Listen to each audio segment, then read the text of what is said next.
What's up, Orland family? This is Counselor Briggs. I know it's been a little while since I've done a video. Sorry about that.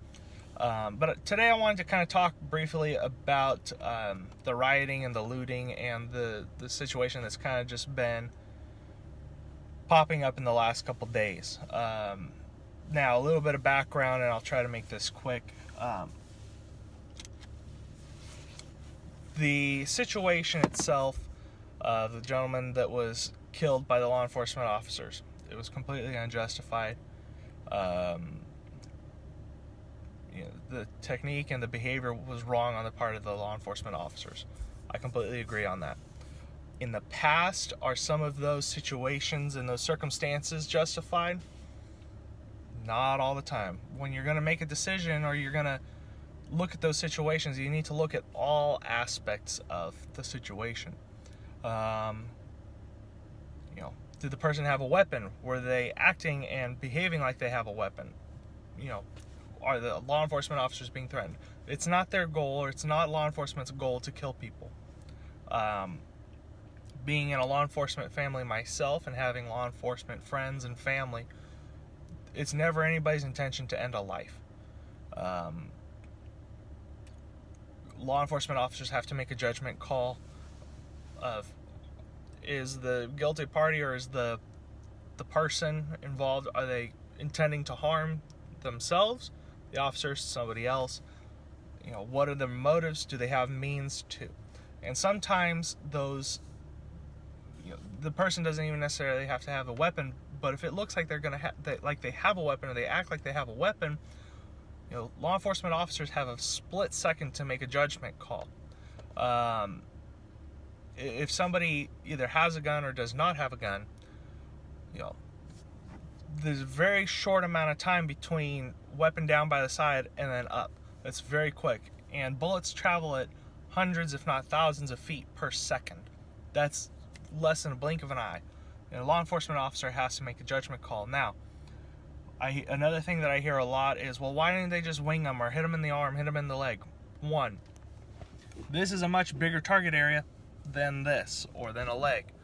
As well as those kinds of shots, if somebody is on some kind of a chemical substance, on a drug, or mentally unstable, it's not going to stop them. They'll continue doing what they're going to do. A lot of drugs will, and medications inhibit pain. They inhibit those kinds of responses, or responding to those kinds of non-lethal shots, if you will. And a lot of times that's not enough time for the officer to shoot, sit and see, okay, what's the person's response going to be to that? Oh, their gun is still coming up and pointing toward me, and they're still going to shoot, or towards somebody else, which is why a lot of times a lethal shot is made. Now, if there's a lot of distance and the weapon is a screwdriver or a knife or something along those lines, the officers have a chance to respond to that. But if there's either a gun, or something that looks an awful lot like a gun, and the movements of the individual are like that of they're going to shoot or they're going to harm, the officers, like I said, have a split second to make that decision and to decide, am I in harm's way, or others in harm's way? Now, this incident that just occurred a couple days ago, 100% wrong in all aspects when you look at it. Now, what I really wanted to address is the response of people with this. Go ahead and protest. Rally. That's completely acceptable. When it starts crossing a line is when protesters start doing things like gathering on freeways and stopping traffic, or in the streets and stopping traffic and attacking vehicles and causing damage to property, and then looting and rioting and destruction of property. That is not acceptable. Think of it this way. You have people that are trying to get to work, trying to get home to their families, or trying, first responders trying to get to crisis or an incident or whatever it is.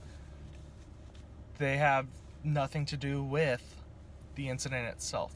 You're causing property damage. You're causing a lot of chaos and fear and terror for some, that is not justified, and it's not helpful, as well as you're destroying property. It's not your property to destroy. It doesn't benefit anybody to do that. You're simply going out and creating chaos and damaging property. That's not behavior that is acceptable. Now,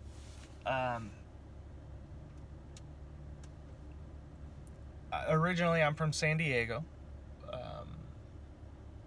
The specific area that I was originally from the mountains, moved down into the city to the area called La Mesa, which, if you've been watching the news and whatnot, was recently, I want to say 2 days ago. Let's see, today's Tuesday the 2nd, so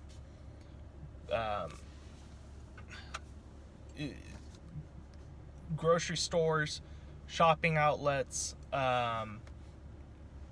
government buildings and private buildings and institutions were destroyed, burned to the ground, completely looted of everything inside. One of the buildings, or the establishments that was destroyed and looted, was a beauty supply store. So they sell shampoo and conditioner and makeup.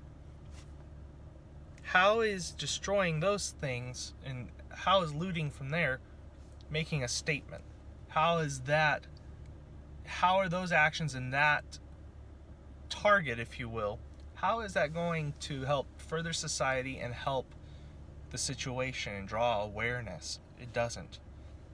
It's destruction of property. It's behavior that is that's unjustified. Standing on the street corners, walking down the sidewalk and protesting with your signs and whatnot, that makes sense. You can understand that. You're making a statement. Going and rallying, say, out in front of the White House or in front of government buildings, law enforcement buildings, that's understandable. But when you inhibit when you destroy property and businesses, you steal product and income, and when you prevent emergency services from doing their job to help serve, protect, and take care of the medical needs, or say if you're blocking a fire engine or something like that, that's not helping the situation, that's hurting the situation. That's causing chaos and terror for some, and fear. So what I would encourage everyone to do is if you're going to protest, or you're going to do, quite frankly, anything, this situation and then this situation aside, think about the things that you say and the things that you do, and ask, 1, does this benefit myself?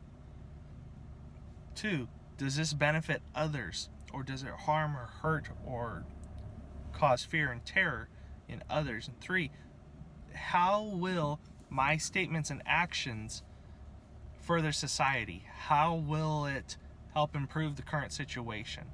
If you're wanting to make change, think about this. Write letters to Congress, to Senate, to your assembly people, assemblymen, your mayors, government officials. Elect those in office that are going to make the change that you want to see happen, or that stand for the beliefs and the actions and whatnot that you believe in and you hold dear and true to you, and that you want to endorse. So, brief recap. 1, don't be going and destroying property. Doesn't do anybody any good.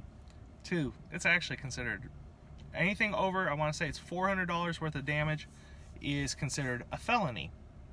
That stays on your record pretty much forever. That creates a whole heap of a lot of issues for you. especially if you get caught, and you'll eventually will get caught. Okay. Like I said, having been in a law enforcement family, they have ways of figuring out who you are that would blow your mind. You would have no idea. There's the technology and the knowledge out there to do that. Oh, yes.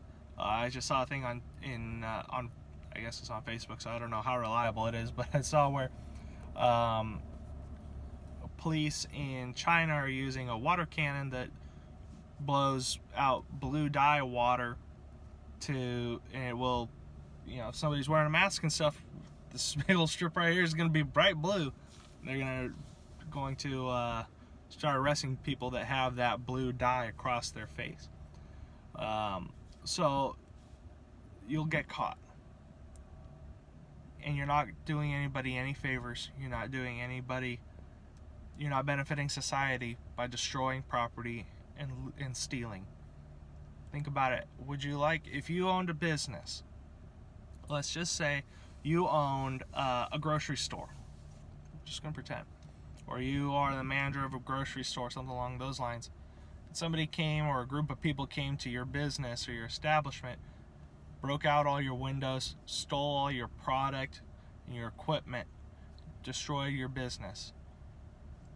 Did that benefit you? Does that benefit your customers? Because having worked in grocery myself, if somebody came in and destroyed and looted, there's an awful lot of things like diapers, formula, medicine, food that a lot of people are counting on that are now gone. So does that benefit yourself? Maybe. But does it benefit others in society? No. So, before you say things, before you do things, think about, who does this benefit, and does it really help my cause? So, stay sharp, stay safe. Have a lovely day.